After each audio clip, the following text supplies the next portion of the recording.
Hello student.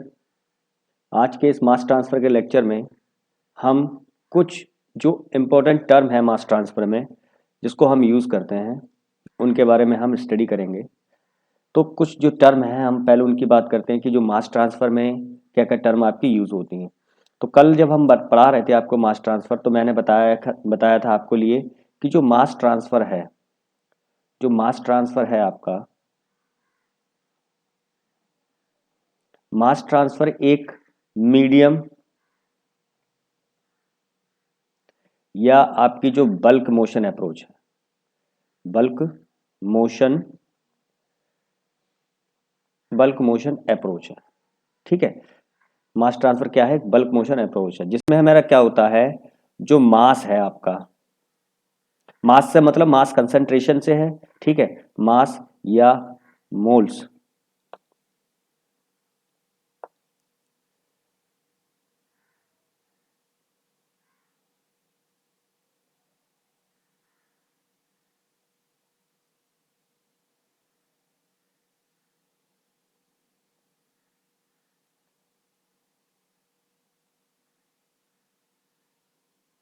क्या हो गया ये,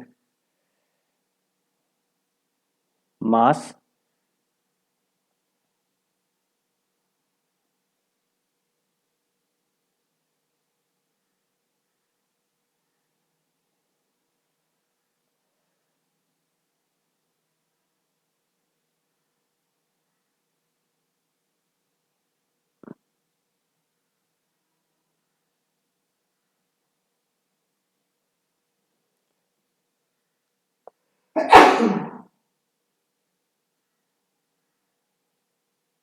मास या मोल्स, मास या मोल्स का क्या है आपका, ट्रांसफर होता है from the region of higher potential to lower potential, from the region of higher potential to lower potential.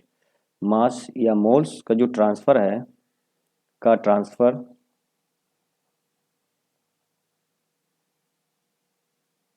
From from higher potential to higher to lower potential, lower potential. ठीक है, जैसे मान लीजिए आपके पास ये कोई कंटेनर है, इस कंटेनर में वाटर भरा हुआ है। ठीक है, ये पानी आपका भरा हुआ है, आपने इसमें कुछ एडअप किया जिसकी कंसंट्रेशन आपकी हाई है, हाई कंसंट्रेशन है।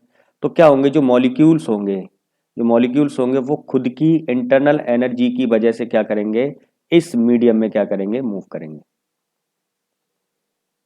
और ये जो प्रोसेस है वो तब तक चलती रहेगी जब तक कि ये क्या हो जाए, आपस में थर्मल इक्विलिब्रियम में ना आ जाए। थर्मल इक्विलिब्रियम, या फिर मान लीजिए इनकी जो एनर्जी है, या ऐसे हम कह सकते हैं कि ये क्या हो जाए, इनकी जो एनर्जी है, यानी जो ये क्या हो जाए, आपस में इक्विलिब्रियम में ना आ जाए। जैसे ही इक्विलिब्रियम में आएंगे तो यहाँ पर जो आपका जो मास ट्रांसफर है वो क्या हो जाएगा, स्टॉप हो जाएगा। ठीक है, अब इसमें क्या है, कुछ हमारी जो टर्म है, जैसे क्या क्या टर्म है आपकी, पहले पहले हम बात करते हैं इसमें रो आई, पहले हम बात करते हैं रो आई। रो आई क्या है यहाँ पर, ये आपकी है मास, ये आपकी है mass concentration, mass concentration of ith species, of ith species in the solution, in the solution. ठीक है, मतलब कि ये कोई कंटेनर है, उस कंटेनर में बहुत सारे आपके कंपोनेंट हैं। तो मान लीजिए हमने एक कंपोनेंट ले लिया, कोई सा ith, आप इसको रो ए भी लिख सकते हैं। तो यहाँ पे क्या हो जाएगा, ये mass concentration of A in the solution. ठीक है, मास कंसंट ऑफ रो बी लिख सकते हैं, तो mass concentration of B in the solution, मतलब कि इंडिविजुअल कंपोनेंट के लिए हमने यहाँ पर इसको डिफाइन कर सकते हैं जो मास की कंसंट्रेशन होगी। ठीक है, ऐसी हम बात करते हैं रो क्या होता है, ये क्या है आपकी है टोटल, ये आपकी है total mass, total mass concentration, total mass concentration of the solution, मतलब ये सॉल्यूशन की टोटल कंसंट्रेशन है, टोटल मास कंसंट्रेशन है। ठीक है, ये हो गया आपका रो और रो आई, यानी कि आपको कोई कंटेनर है, उस कंटेनर में बहुत सारे कंपोनेंट आपके पड़े हुए हैं, ठीक है। तो अगर हमें इंडिविजुअल सभी की मास कंसंट्रेशन देखनी है तो हम उसको रो ए रो बी जैसे भी लिखना चाहें हम वैसे उसको डिफाइन कर सकते हैं, ठीक है। अब जो नेक्स्ट टर्म है हमारी इसमें वो है आपकी डब्ल्यू आई, डब्ल्यू आई, ठीक है। डब्ल्यू आई क्या है आपका? Mass fraction, mass fraction, mass fraction of ith species, mass fraction of ith species in the solution, in the solution, ठीक है। Mass species of the mass fraction of ith species in the solution, ठीक है। तो अब ये जो मास आपका fraction है वो किससे होगा, यानी डब्ल्यू आई अगर हम निकालना चाहें तो क्या होगा? डेंसिटी या mass fraction of individual component upon total, ठीक है। यानी आप अगर किसी चीज का मास फ्रैक्शन निकालना चाहते हैं तो वो क्या होता है? Rho of A upon total, यानी mass fraction mass of A upon mass concentration of A upon total concentration, तो आपके पास क्या आ जाता है? मास फ्रैक्शन आ जाता है, ठीक है। अब ये क्या होगा आपका? डायमेंशन लेस होगा,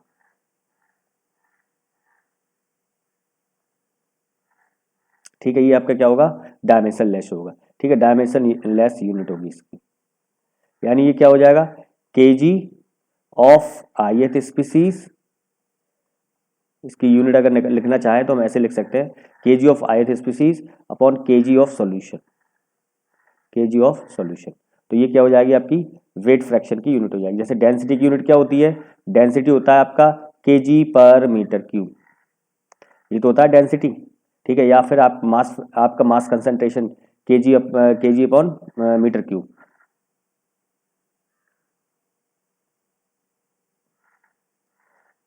ठीक है। जैसे आपको पता है कि जो डेंसिटी है, डेंसिटी क्या होती है? मास अपॉन वॉल्यूम, ठीक है, मास अपॉन वॉल्यूम। मैंने फ्लूइड मैकेनिक्स के लेक्चर में आपको बताया था कि डेंसिटी क्या होती है?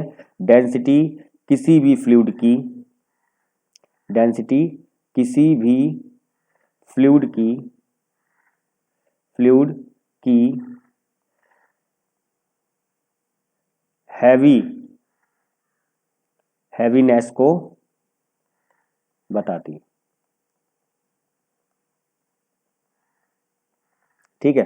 तो यहां से हमारे पास वेट फ्रैक्शन है वो भी क्लियर होगा। अब आपको पता है कि हम जानते हैं कि अगर रो ऑफ ए ले लें हम प्लस रो ऑफ बी ले लें तो वो टोटल डेंसिटी के बराबर होता है। इसी प्रकार हम कह सकते हैं कि समेशन ऑफ रो आई किसके बराबर हो जाएगा? रो के बराबर। समेशन ऑफ रो आई किसके बराबर हो जाएगा? रो के बराबर। यानी कि यहाँ पर आपके 1 2 3 4 कितने भी आपके पास कंपोनेंट होंगे उनका टोटल जो समेशन होगा, ठीक है, वो आपका उनका जो समेशन होगा इंडिविजुअल वो टोटल के बराबर हो जाएगा, ठीक है। जैसे row of a, row of b, row of c, dot dot, जितना भी आप करना चाहें वो आपके पास टोटल कंसंट्रेशन के बराबर हो जाएगा या टोटल मास कंसंट्रेशन के बराबर हो जाता है, ठीक है। तो यहां से हमारे पास जो डब्ल्यू आई था वो क्या था आपके पास? रो ऑफ आई अपॉन रो था, ठीक है। अब हमारे पास पता है कि जो समेशन ऑफ रो आई है, समेशन ऑफ रो आई को हम क्या लिख सकते हैं? रो लिख सकते हैं। तो रो अपॉन रो क्या हो गया? 1 हो गया। यानी कि हम यहाँ लिख सकते हैं जो वेट फ्रैक्शन है, समेशन ऑफ वेट फ्रैक्शन, वो आपका 1 के बराबर हो जाता है, ठीक है। समझ में आई ये बात? ठीक है। यानी कि हमें पता है कि अगर हम किसी भी कंपोनेंट का इंडिविजुअली उसको लेते हैं तो जो अगर हम समेशन लें, वेट फ्रैक्शन का समेशन लेते हैं, वेट फ्रैक्शन का समेशन अगर हम लेंगे तो summation of row i upon row, ठीक है। अब समेशन ऑफ रो आई किसके बराबर था? रो के बराबर था। और ये किसके बराबर? रो के बराबर। तो ये किसके बराबर होगा? 1। यानी कि जो वेट फ्रैक्शन है आपके पास वो किसके बराबर आ गया? 1 के बराबर हो गया। मतलब कि वेट फ्रैक्शन अगर इंडिविजुअल कंपोनेंट का हम लेते हैं डब्ल्यू ए, ठीक है, तो वो 1 के बराबर हो जाएगा, ठीक है। ये चीज होगी क्लियर। अब हम बात करते हैं सी आई की। सी आई क्या है? ठीक है, सी आई क्या है आपके पास? Molar, molar, molar concentration molar concentration of ith species, molar concentration of ith species in the solution, in the solution। ठीक है, आपको पता है कि जो कंसंट्रेशन होती है, कंसंट्रेशन ऑफ ए किसके बराबर होती है, moles of A upon volume, यही तो होती है। तो इसकी यूनिट क्या हो जाएगी, किलोमोल पर मीटर क्यूब। ठीक है, ये तो हमें पता है कि कंसंट्रेशन अगर हम निकालते हैं तो कंसंट्रेशन क्या होती है, number of moles upon volume. ठीक है, तो ये हमारी इसकी यूनिट क्या होगी, किलोमोल पर मीटर क्यूब, ये हमारी कंसंट्रेशन हो गई। ठीक,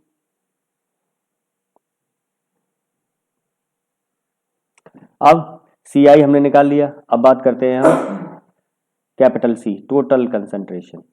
ये क्या है, total molar, total molar concentration of the solution. ठीक है, total molar concentration of the solution, ये आपकी कैपिटल सी के बराबर है। ठीक है, यहां से अगर हम निकालना चाहें एक्स आई, इसकी यूनिट भी सेम होगी, किलोमोल पर मीटर क्यूब, कोई दिक्कत नहीं है। अब यहां से निकालना चाहेंगे हम एक्स आई, एक्स आई किसके बराबर होता है, ये तो आपको पता है कि एक्स किसके लिए होता है, ये होता है आपका mole fraction, mole fraction of ith species.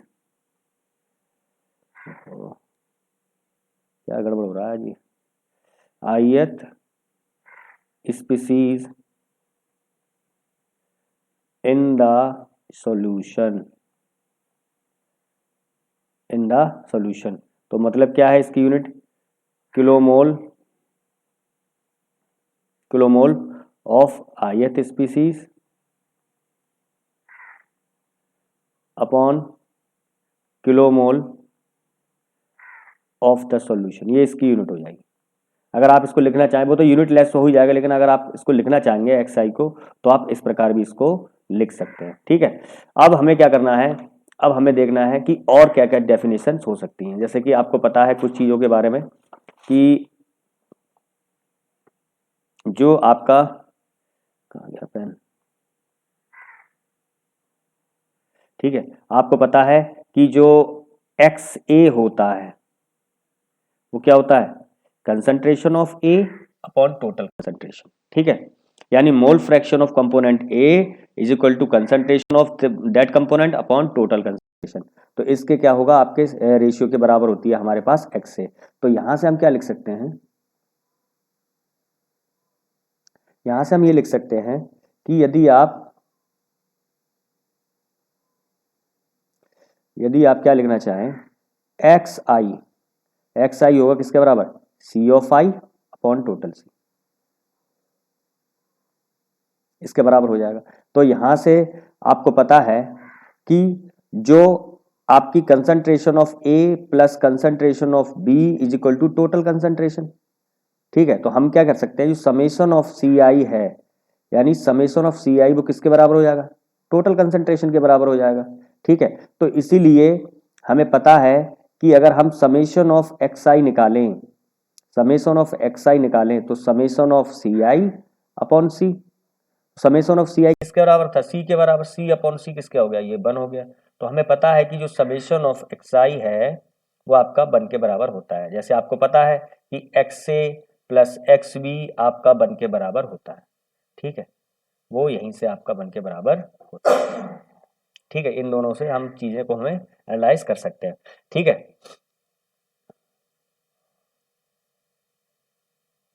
अब हमने ये सब डेफिनेशंस पढ़ ली। ठीक है, अब हमें पता है कि आपका जो ये जो हमने डेफिनेशन लिखी है जी आपकी लिक्विड और सॉलिड के लिए वैलिड है, लेकिन आपकी जो गैसेस होगी तब उसमें हम क्या कर सकते हैं, हमें पार्शियल प्रेशर को इंट्रोड्यूस करना पड़ता है। ठीक है, यानी कि जो these these definition these definition is valid only for liquid and solid, ये सॉलिड के लिए वैलिड होती हैं। But when we deal with gases introduce term partial pressure. तो हम क्या करेंगे, अब अगर गैसेस की हम बात करें तो वहां पर हमें पार्शियल प्रेशर को इंट्रोड्यूस करना पड़ेगा। तो पार्शियल प्रेशर में हम देखते हैं पी आई क्या होगा, ये पी होगा partial pressure of ith component. ठीक है, ये ith स्पीसीज या ith कंपोनेंट इन गिवन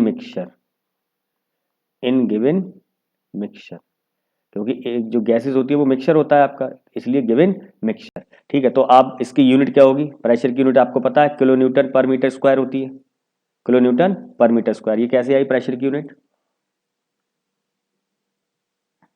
क्योंकि हमें पता है कि जो प्रेशर होता है आपका, क्योंकि आपको पता है जो प्रेशर होता है वो क्या होता है, फोर्स अपॉन एरिया। ठीक है, force upon area, normal direction में जो फोर्स है उसके अपॉन ए पर यूनिट एरिया को हमारा प्रेशर कहलाता है। फोर्स की यूनिट क्या होती है आपकी, न्यूटन। फोर्स आपका होता है न्यूटन में, हमने किलो न्यूटन में ले लिया, और एरिया किस में होता है, मीटर स्क्वायर में। इसलिए जो पार्शियल प्रेशर है उसकी यूनिट क्या होगी, किलो न्यूटन पर मीटर स्क्वायर। यहाँ पर हम कैपिटल पी की बात करें तो कैपिटल पी क्या है, total pressure of the mixture. Total pressure of the mixture का टोटल प्रेशर। ठीक है, इसकी यूनिट सेम क्या होगी, किलो न्यूटन पर मीटर स्क्वायर। ठीक है, अब यहां से हम बात करते हैं Y of i. Y of i क्या होता है, ये क्या होता है, mole fraction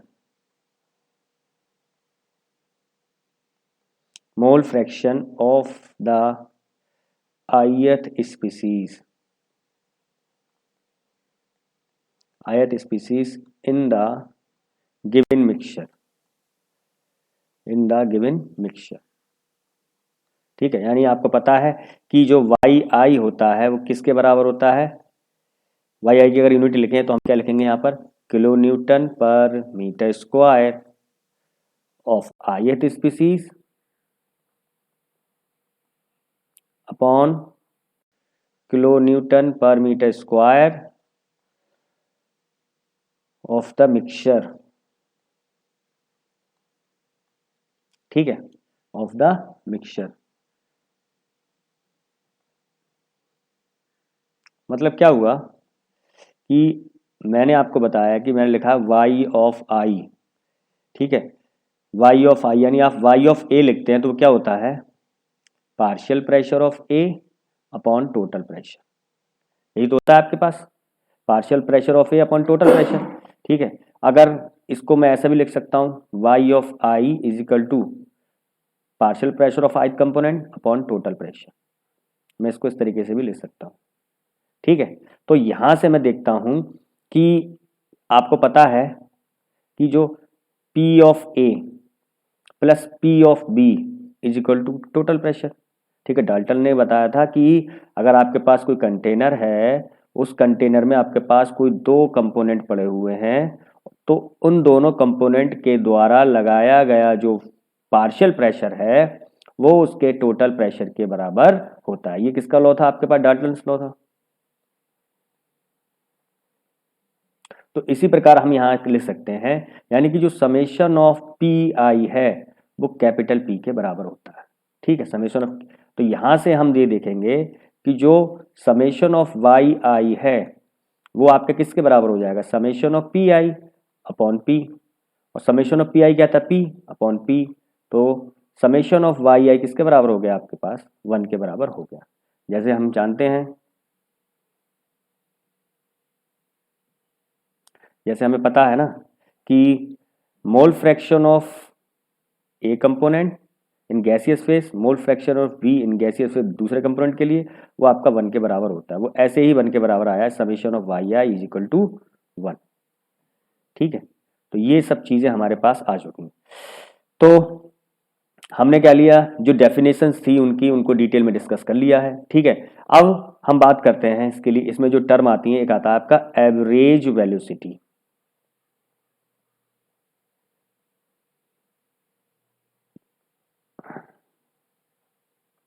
average velocity. Mass transfer में एक टर्म इंट्रोड्यूस होती है एवरेज वेलोसिटी, या इसको हम बोल सकते हैं मीन वेलोसिटी।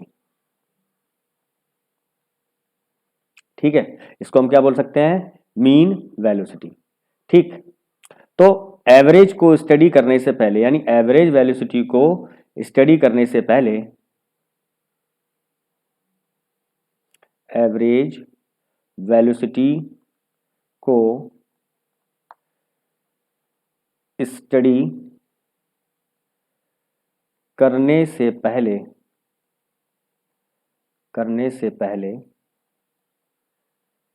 हम एवरेज की बात करते हैं। मतलब एवरेज होता क्या है, एवरेज को समझते हैं।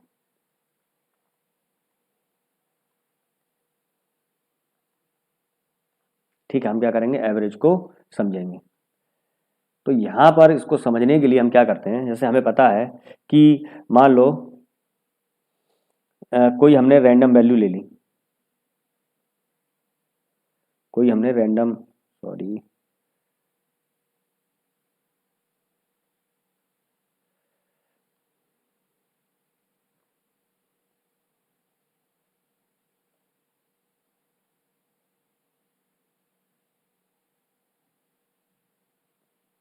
हमने क्या किया, कुछ रैंडम वैल्यू ले ली,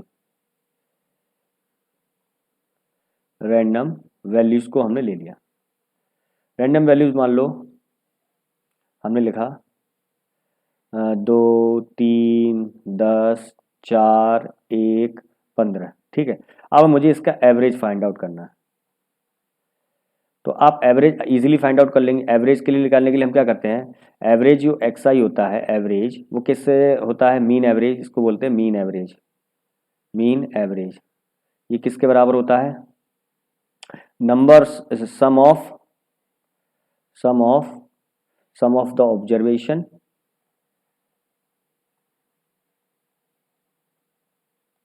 अपॉन नंबर ऑफ ऑब्जर्वेशन।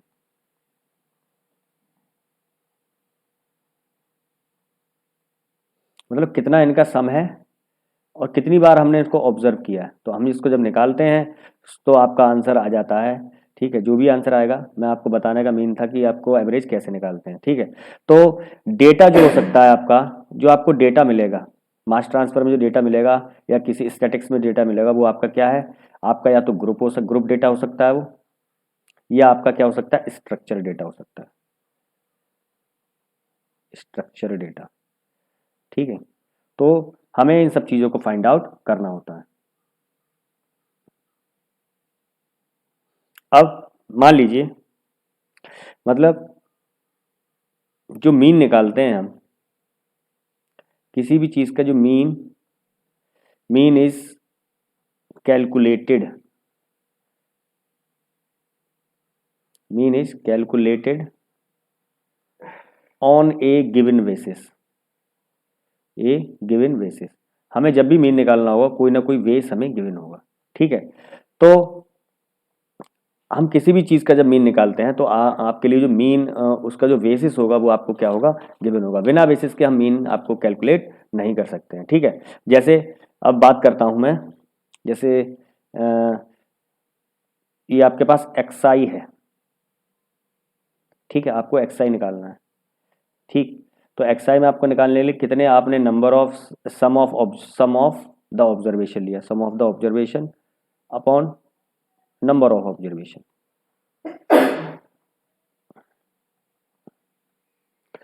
ठीक है, तो अगर हमें मीन कैलकुलेट करना है तो उसका एक हमें बेसिस क्या होगा, आपका गिवन होगा। बिना बेसिस के हम मीन को कैलकुलेट नहीं कर सकते हैं। तो हम बात करते हैं अब इसमें एवरेज वेलोसिटी की।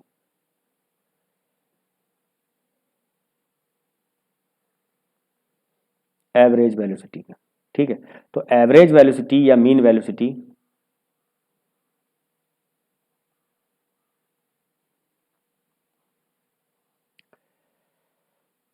चलिए इस एवरेज वेलोसिटी और मीन वेलोसिटी को हम नेक्स्ट लेक्चर में डिस्कस करेंगे। आज के लिए इतना ही काफ़ी है।